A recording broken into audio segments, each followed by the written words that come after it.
Chapter 5. Only from life arises life. In the fall of 1857, the Minister of Education appointed Louis Pasteur Director of Scientific Studies at École Normale. Once again, he and Marie moved, this time to Paris. They'd lived in Lille for only 2 years. During that time, he had built the school into a model institution. Shortly after moving to Paris, the Pasteurs could rejoice in the birth of their 4th child, Marie-Louise. When Louis first arrived at École Normale, he looked forward to moving into his laboratory. His position carried the title Director of Scientific Studies. He imagined he would have a large laboratory and a generous budget to spend on assistants and equipment. Instead, the school officials looked upon science as a new subject and one without any real importance. They expected Louis to find a suitable location for his laboratory and equip it himself. For most of his career, Louis worked in primitive laboratories in cold and gloomy little rooms. He had done first-rate work despite the hardships. After unpacking their personal belongings, Louis set off to explore the buildings of École Normale. He searched for a place for his laboratory. When he came back, Marie asked, "Did you find a room?"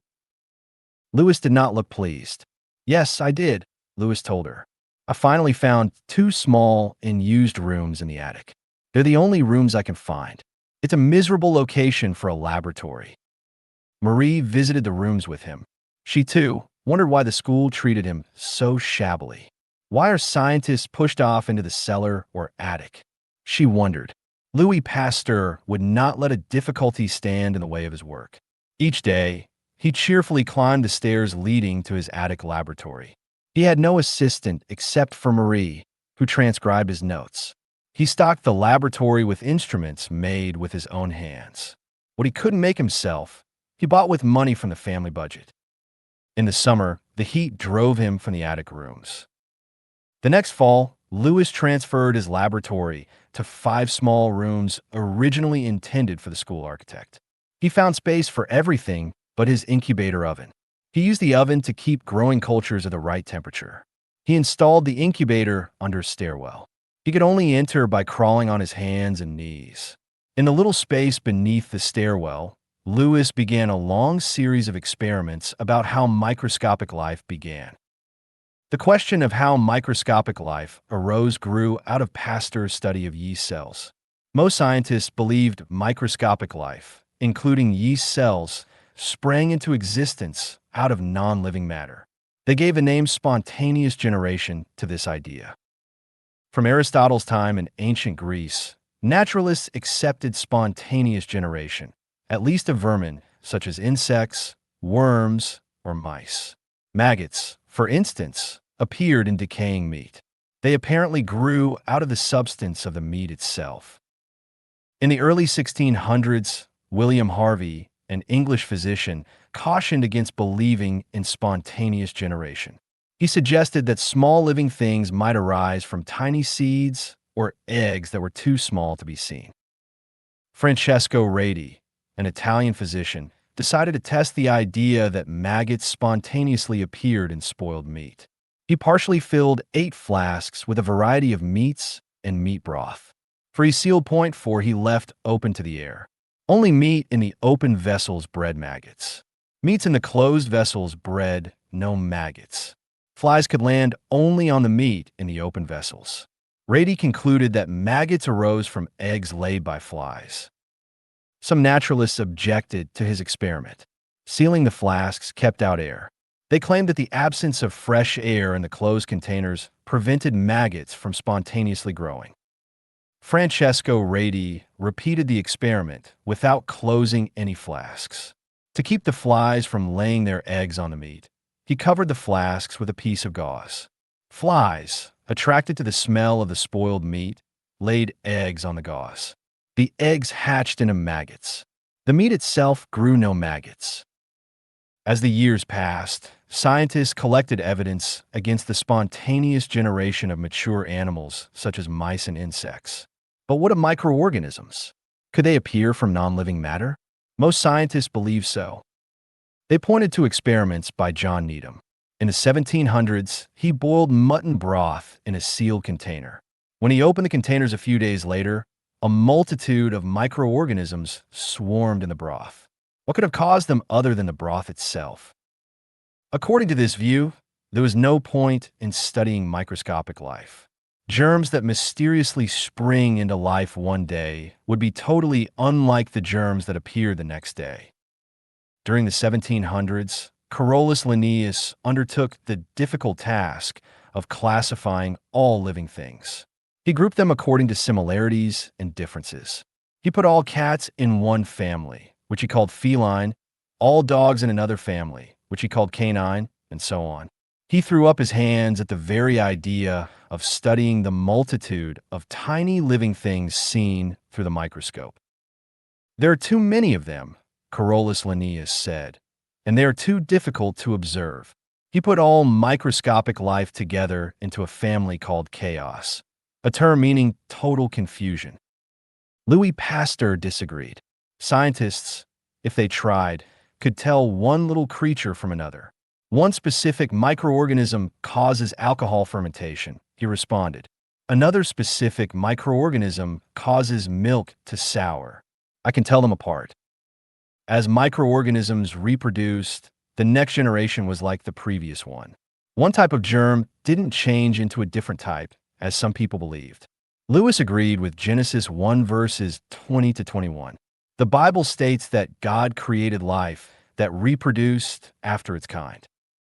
In 1850, Felix Pauchet, a naturalist, renewed the debate about spontaneous generation.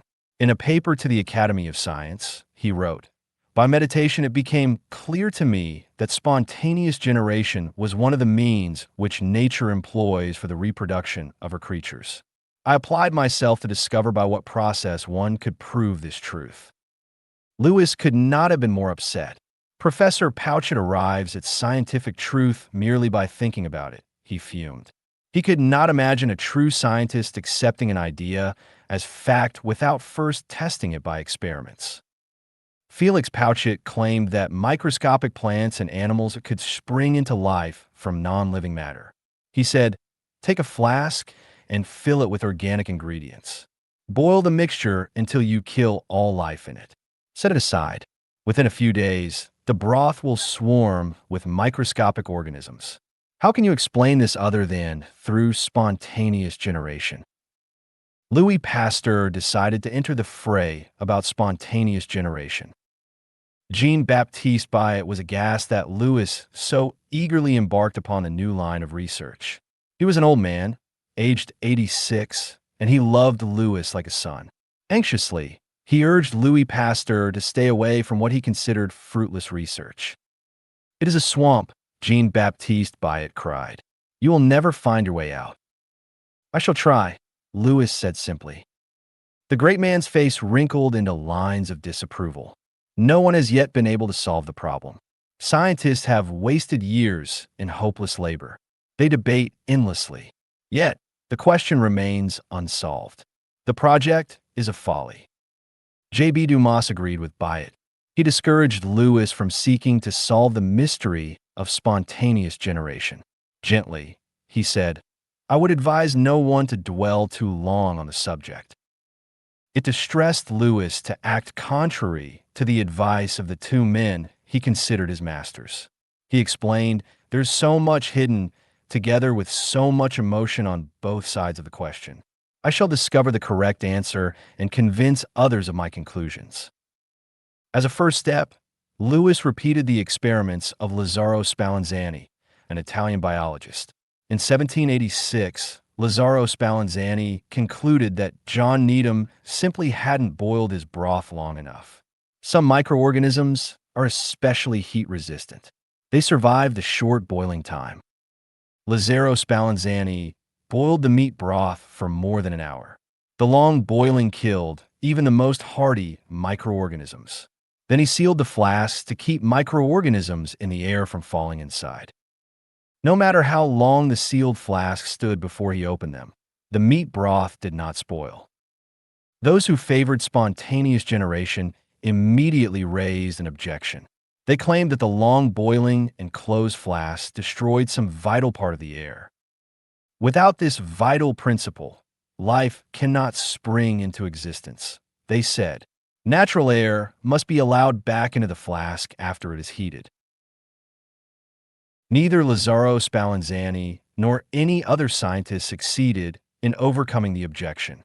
Suppose they let fresh air back into the flasks. Germs would enter with the air and begin growing and reproducing in the meat broth. Francesco Redi placed gauze over the opening to the flask to keep flies out. Gauze would not help in this experiment. Germs are so tiny they can slip right through the porous cloth. Louis Pasteur faced the task of keeping vanishingly small bacteria from the flasks while allowing air to flow back and forth. He talked about it with one of his former chemistry teachers, Professor Jerome Ballard. Years earlier, Jerome Ballard had discovered bromine, a new chemical element. Bromine has chemical properties between those of chlorine and iodine. He extracted it from the ashes of seaweeds. Later, he developed chemical ways to extract other valuable chemicals from seawater. Jerome Ballard made the discovery before he graduated from college. With his fame assured, he spent the rest of his life helping others. He became a chemistry teacher. He visited the laboratories of his former students. He looked over their shoulders and asked a few questions about their work. Everyone welcomed Professor Ballard because his suggestions proved so helpful. Normally, Louis Pasteur kept details of his ongoing researches to himself. He didn't talk about them with other scientists until he finished. In the case of Professor Ballard, however, he made an exception. He welcomed Professor Ballard's help. You must let air enter the flasks, yet keep microorganisms out, Professor Ballard summarized. He began sketching shapes for the flasks. Together, he and Louis designed a flask with a long neck in the shape of an S turned sideways. The neck bent downward first and then upward again. This should work, Professor Ballard said as he held the swan neck flask. Dust falls downward, but not upward, so it will stay at the bottom of the first bend. Louis heated the flasks and their contents to boiling and let them cool slowly. Air could flow freely into the bottle, but the S-shaped neck trapped dust particles at the bottom of the curve. If bacteria actually appear by spontaneous generation, they should begin growing in the flasks after a few days, Louis said. If spontaneous generation did not occur, then the flasks would stay lifeless. Professor Ballard returned to the laboratory when it came time to examine the broth. Louis put a drop of the broth on a slide under the microscope. He looked up, his eyes flashing with excitement. Complete success, Louis said. Not a single microorganism has appeared. Then Louis tipped the flask until the broth splashed into the crook of the neck. The broth picked up dust particles trapped there. Within days, the broth became cloudy from the millions of tiny organisms growing within it. Microscopic plants and animals do float in the air, Louis concluded. Once Louis Pasteur finished these experiments, he had no reason to believe that spontaneous generation ever occurs. Louis knew that the air contained germs. Now, he wanted to know if the air in one place carried more germs than the air elsewhere. During the long school recess of 1860, he chose to take a working holiday.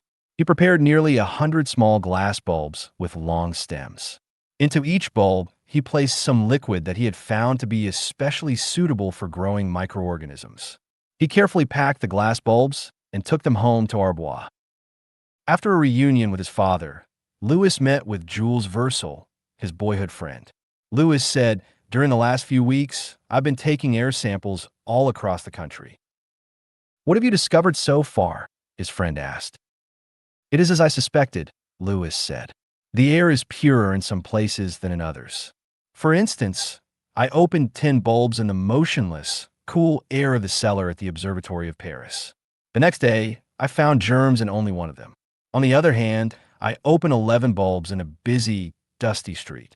I found germs in every one of those 11 bulbs." Louis and his friend loaded the crate of glass bulbs into the back of a buggy. They traveled along the road to Dole until Louis called a stop by a vineyard. Louis held one of the small bottles. He swirled it around, showing the milky liquid inside.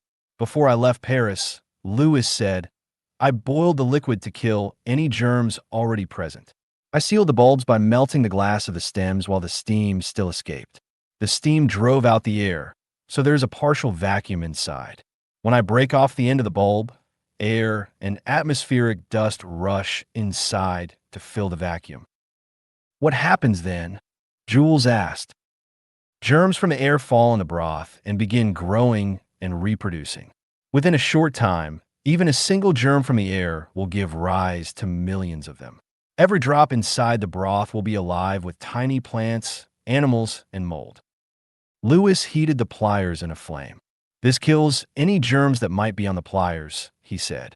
He also passed the neck of the bottle through the flame. As Jules Versal watched, Louis held the bulb overhead. He used the pliers to snap off the top of the glass stem. The air hissed as it flowed inside. Why do you hold it over your head when you break the seal? Jules asked. Louis Pasteur said, I must take every precaution so that only dust from the air enters the bulb. By holding it overhead, I'm sure of keeping germs from my clothes or my breath or my hair from falling inside. Workers in the nearby vineyards stopped their efforts to watch the strange scene. One of the men tapped his head and circled his finger. He seemed to be saying, the tanner's son is touched in the head. Quickly, Louis heated the narrow glass neck with an alcohol torch and resealed the bottle. He repeated this process with the other bottles. After the bottles cooled, Jules helped Louis repack them. What will happen next? He asked. Louis said, I'll keep the bulbs in a warm cabinet at the right temperature for growing microorganisms. In a few days, I'll look at a drop of the fluid through the microscope. Jules Versal returned to learn the results of the experiment. Louis told him, we opened 20 of the flasks on the road to Dole. Only 8 of them have bacteria. What do you intend to do next? Jules Versal asked. Louis said, I'll go up to the Alps. I want to test mountain air high above the line of vegetation. Louis hired an assistant, a guide, and a sturdy donkey. He embarked with them, and with 33 bulbs, on the dangerous trek into the high Alps. His goal was the Mer de Glace Glacier. A careless step could plunge him into an icy death. Along the way, he stopped at a height of half a mile above sea level. He opened 20 bottles. Only 5 of them developed bacteria. The little expedition pressed upward. Once they reached the glacier, Louis scrambled a little higher than the rest of the party. The cold wind caused his eyes to water. He held one of the bulbs above his head. In the dazzling bright light, he snapped off the neck. He tried to reseal it with the alcohol burner. Unfortunately, the brilliant sunlight and the glare from the ice defeated him. The alcohol flame burned so cleanly he couldn't see it in the dazzling light. Louis opened more than a dozen bulbs before he gave up. He didn't succeed in sealing a single one of them. Louis and his party climbed back down to a crude inn on Mount Montanvert. He gave the alcohol lamp to his assistant.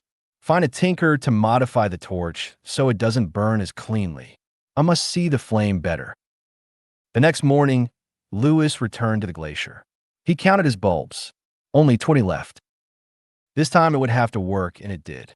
He was able to open and quickly reseal all 20 of the bulbs. Much to his satisfaction, he found that only one of the 20 developed germs. The other 19 showed no life at all. Louis could summarize his results very simply. The spoiling of broth is because of germs in the air, not spontaneous generation, he said. My tests reveal that airborne germs are most abundant in low places, especially above freshly turned earth. Their numbers are fewer where the air has been still for a long time, such as in the cellar of the Observatory of Paris. The air is most free of them in the mountains far away from human activity or vegetation, such as high in the Alps. To many scientists, the notion that germs floated in the air seemed preposterous. Felix Pauchet rejected Louis's claims as too fantastic. To think that these germs drop out of the air and into food and crowd into the very air we breathe. It is too horrible a thought. Once again, Louis found himself shaking his head in disbelief. Felix Pauchet couldn't believe in airborne germs simply because he couldn't bear the thought of it. Incredible. Felix Pauchet did not give up easily. He presented his views in a book that ran to 700 pages. The book received favorable reviews in scientific circles. "I've repeated Monsieur Pasteur's experiments," he wrote. "I have traveled even higher in the mountains. All of my bulbs developed bacteria, no matter where I opened them." Louis disagreed with the professor and his big book. "If his results differ from mine, then somewhere he has been careless," Louis said. Louis didn't make it easy for his critics. He had done the hard work needed to prove his conclusions. They either had to accept his work or ignore it. Many couldn't bring themselves to give up the idea of spontaneous generation. They chose to ignore him. Very well, Louis decided. If the scientists wouldn't listen, he would carry his message to the people directly. The famous University of Paris, the Sorbonne, presented a series of lectures to the general public. Louis Pasteur chose Science Night at the Sorbonne to give a spirited reply to his critics. On the night of the gala event, he watched as the grand hall filled. Those who came included princes and princesses, politicians, newspaper publishers, scientists, and ordinary citizens. Everyone dressed in their finest clothes. It looked like opening night at the opera. Louis walked across the stage and took the podium. The audience grew silent. The years of explaining technical subjects to his friend Charles Chapuis and his wife Marie rewarded him now. In simple language, he described not only his results, but the dramatic steps he took to reach those results. He gave his audience a glimpse of a scientist at work. He showed them two flasks, a normal one and a special S-neck one. Both contained an organic broth. "What difference is there between these two flasks?" Louis asked. "They contain the same liquids. They both contain air. Both are open. Why does one decay and the other remain pure?" "There is but one difference between them. In the first flask, the dust suspended in the air, and their germs fell into the neck of the flask. There, they found the right conditions to develop these microscopic beings." Louis continued. "Dust and germs suspended in the air could not enter the second flask. They fell on its curved neck. Into the liquids in the second flask, I have all the elements necessary to the development of microorganisms. I wait, I watch, I question it. I beg it to repeat for me the beautiful spectacle of the first creation. But it is motionless. I have kept from it the only thing human beings cannot produce: life." On that stirring note, Louis Pasteur finished his lecture. As he bowed, the applause of the crowd washed over him. Louis thought, never will the doctrine of spontaneous generation recover from the mortal blow that this simple experiment has dealt it. About this time, Charles Darwin announced the theory of evolution. The theory states that advanced life evolved from simpler creatures. The idea became a popular one among some scientists. Louis Pasteur studied Darwin's proposal. As a first step in the theory of evolution, life must arise from non-life spontaneous generation. Louis Pasteur's findings conflicted with this scientific theory and instead supported the biblical account of creation. Louis rejected the theory of evolution for scientific reasons. He was the first European scientist to do so. He also rejected it on religious grounds. He said, "There is something in the depths of our souls which tells us that the world may be more than a mere combination of events." Louis had proven that spontaneous generation simply didn't occur. When asked if he believed in evolution, he said, "No, microscopic beings must come into the world from parents similar to themselves."